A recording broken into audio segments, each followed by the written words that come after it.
Welcome to Yin and Young. The following is a contemplative moment taken from Chapter 3. I have called it Fossils on the Wall. I hope you enjoy it. During childhood, I had recollections of earlier days, especially earlier summers, which tended to be more eventful, and it stands out in my mind that as I got older, the events I tried to recollect began disappearing.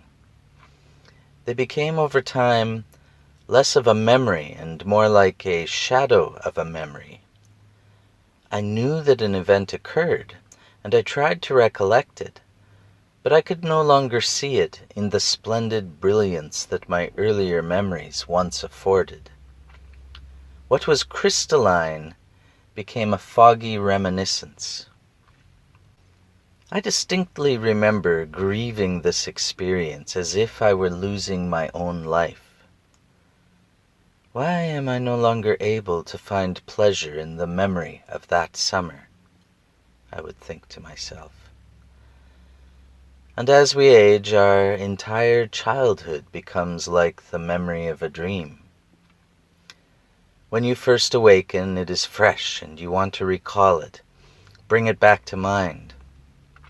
But after the coffee is brewed and you sit to write a few thoughts in your journal, all that you can write is, "I had a dream. It seemed like a good dream." And so, to help us remember the past, the dream we have lived, we collect fossils, kept in images we frame and hang on the wall. They remind us of a day that no longer remains. We collect things, save items of clothing, books, and jewelry.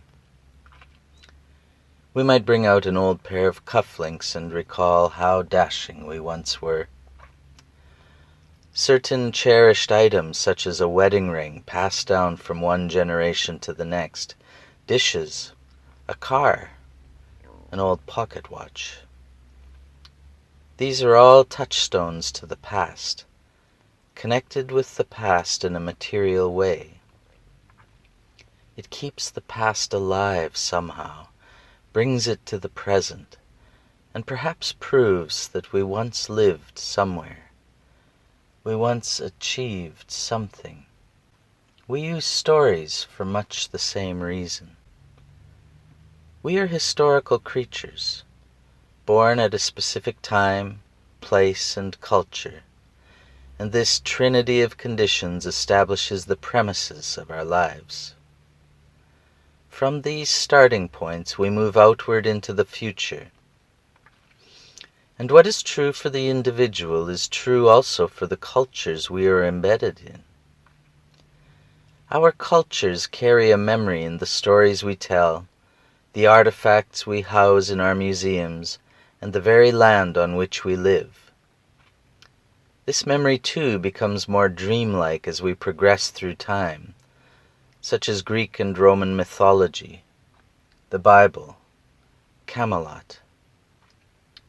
For the Chinese, memory is grounded in the ancestors, a pantheon of greater and lesser gods who achieved fantastic feats in the name of their ancestors, and whose memory gets mixed with various named warriors and dragons. They expect much from you, and tales are told of wise or foolish men and women for the lessons that may be learned. Even your own grandparents and parents eventually join this crowd of witnesses. They establish your fate, and they have the power to change it.